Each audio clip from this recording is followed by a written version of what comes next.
be here. I'm Tam Gryn, and I'm the Director of Fine Arts at Rally.io. We help artists create their own autonomous crypto economies, and I'm also an art curator. And today we're really going to talk about how every single new art movement that's ever happened in our art history has always created controversy. Otherwise, it wouldn't be a new art movement. And the same thing is happening today with NFTs and crypto art. So I come from the traditional art world originally, made that bridge to crypto art over a year ago. And really what the art world is trying to answer all the time is the question of like, what is art? Is everything art, or is only like what sells at Pace and is in museums art? To be or not to be art is like the existential dilemma of art. So we're gonna run down some of the actual criticism that we hear both from the art world and from society in general about crypto art or NFT art. If I had an ether for every time somebody told me in my career, like, I can do this, like, why is this art important? Or my 5-year-old can do that, I would be a big whale, or at least a big tuna at this point. All of us have said it, like all of us have stood in front of a beautiful piece at a museum and said, like, why is that here? Why is that art? And the same thing happens with NFTs. But the truth is that we're humans with unlimited capabilities. Yes, of course you could have done that art. You could also build a hospital and cure cancer and launch a rocket to the moon, but you didn't, and you didn't make that art that's hanging in the museum. The artist did, and that's why they're there. And that's like the simple answer to that question. People who say crypto art or NFTs are just a JPEG are people that need to be educated on the value of owning digital assets. They don't really understand yet what digital ownership means. The environmental criticism that we hear, for crypto art. Artists are the moral compass of society. So for a lot of artists, it's really problematic to like mint on Ethereum because it's so not eco-friendly. So that's a true criticism, for example. But I do believe that just like the internet went from dial-up and now Wi-Fi is like the air we breathe, the same thing is happening right now with crypto. And like it's gonna become more eco-friendly to mint as time goes by. For example, Rally, the platform I'm working with, we've already created a sidechain where it's eco-friendly to mint NFTs, for example. Another major criticism that we hear about is how crypto is the latest get-rich-quick scheme, and NFT art is the same. Well, honestly, if artists are on the other side of that get-rich-quick scheme for that first time in history, then I'm all for it. And all of these concerns and many others that all of us might hear when we talk about this publicly are really just a stand-in for the real concern that the world, and especially the art world, has when it comes to NFTs and crypto art, which is the aesthetics of it. The art world can be described as being like really uncomfortable with that aesthetic. So trying to get this, there's a video here that is supposed to play. But basically, if you look at a lot of like the best-selling crypto out there, like best-selling NFTs, it's really hard to imagine like crypto kitties or even punks hanging at the museums of the MoMA, like at the walls of the MoMA.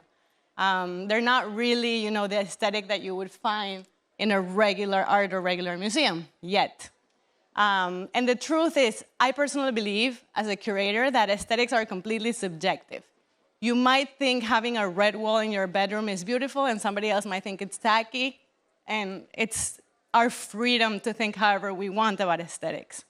But what's not aesthetic and what makes art important, it's the context of that art. So what is the context of art, and why is it important? Context means what is the art trying to say, and what is it capturing? So for example, if art is capturing the pandemic that we just went through, or a war, or a social movement, or a natural disaster, then it has context. Sometimes art can be political, it can be opinionated, it can be ballsy and critical. It can be taboo, it can make you uncomfortable in ways that you don't really understand. Why is this art having like this power over me? It should be innovative. It should be talking about something in a way that you hadn't really thought about before.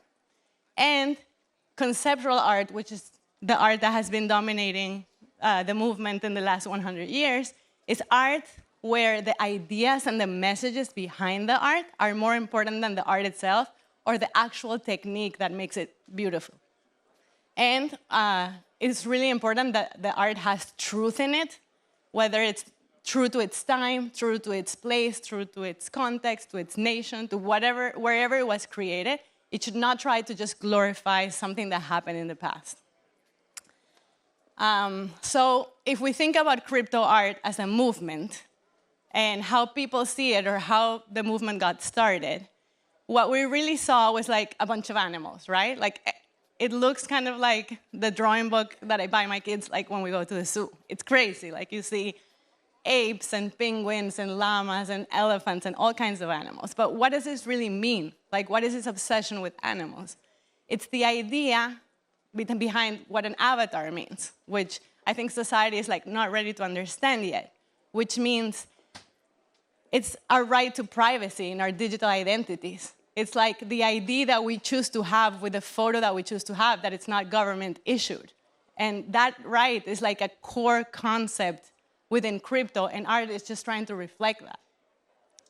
Another thing that we see in like all of the NFTs is like this tech, futuristic, and sci-fi aesthetic that it kind of makes us uncomfortable. Like, is that the future that we want? Well, the founders of crypto, the founders of the blockchain, are people that have been sitting anonymously behind their computers since the 1990s or before that. So, of course, this is their true aesthetic. It reflects the lives that they've lived and what they're building. Another thing that we see a lot is like a utopian versus dystopian aesthetics in NFTs. Well, there's a lot of religions and spiritual theories are there that say that 2021 was really the year in which we choose whether we're going towards a decentralized, collaborative, cooperative utopia, or are we just gonna let centralized evil powers like hold that super powerful technology over our heads. Like we're at a crossroads right now. Video game aesthetics, you know, a lot of the NFT artists that are successful in this movement are artists that created graphics for original video games. And now we're just seeing that this is going way beyond the aesthetic. It's the actual utility of NFTs is directly connected towards video games. And that's why this aesthetic is truthful. So a lot of people in the art world are like, you know, this is a male-dominated culture, crypto in general, and NFT art. But lately, and especially in this conference, I've seen so many amazing women-led projects in crypto. Even as an example, there's a lot of models who are like owning their own images instead of going through agencies or giving their rights to photographers. They're literally minting their own images and saying, like, I represent myself. So that's kind of cool. A lot of art that we see has like odes to the blockchain. So there's a lot of like Bitcoin symbols and Ethereum symbols and Solana symbols like embedded within the NFTs, which I think it's super interesting how we're like paying respect to the people who are building these platforms. And also, we really don't know who's gonna be, like if we're gonna live in a multi-chain world or there's gonna be like a leading L1, but history will tell, and these NFTs will be there to have captured the people that like build this movement. So let's go down a little bit, art history lesson 101, to see how what's happening right now with crypto art happened many times before in history. In the 19th century, the movement that took us from classical to modern was the Impressionists. Van Gogh and his friends were considered completely crazy at the time because they were the first people to paint outdoors. Everyone else used to paint indoors, mostly commissioned by the church or the government or the queen. And they were like, no, we're just gonna paint for the sake of painting, and we're gonna paint in a messy, crazy way. And what were they trying to say, really, with these new techniques that they had? Is that back in the day in Paris, the first few grand stores were opening up. And that society was understanding for the first time what the concept of leisure is, just doing things for the sake of you wanting to do them. So the artists were like, okay, so we're just gonna paint the landscape which is not an important topic at the time. We're not talking about religious values. We're not talking about political values. It's just a landscape. Who cares? And this is actually a close-up of Vincent van Gogh's Starry Night, to give you an example of like how messy it looks and how crazy it could seem at the time to create this aesthetic which is uncomfortable.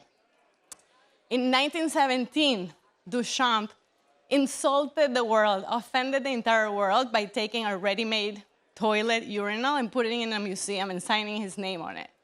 And the Academy of Beaux-Arts in Paris called blasphemy. They couldn't believe that could even happen. But what was Duchamp trying to say? He was trying to say that we live in an era where we care about our own comforts and the objects in our own house and luxury items more than we care about family or religious or traditional values, and more than we care about art, honestly. So just taking a ready-made object and putting it in a museum is something that to this day installation artists do. And these movements were creating huge controversies, and now you see Duchamp in every single museum in the world. So Picasso, like if you read the reviews that Picasso got in the 1920s, they're almost comical. He got blamed for a million things. He got blamed for making women look less attractive in his paintings. He was blamed in this Washington, D.C. paper for basically catalyzing the end of the world. And what was he trying to say with cubism? What is a cube? A cube is just like different perspectives and ways of seeing anything, of seeing the war, the civil war in Spain, or of seeing a woman. And people were not ready to understand that there could be different perspectives of seeing things, and he was met with huge controversy. In the 1960s, Andy Warhol, the most influential artist of pop and every single artist who's alive today, people said, that's not art, that's advertising. His work cannot be distinguished from advertising. What is he trying to say? But he realized, he was the first to realize the impact that advertising was going to have in our lives. Right now, decades later, we live in a world that is completely dominated by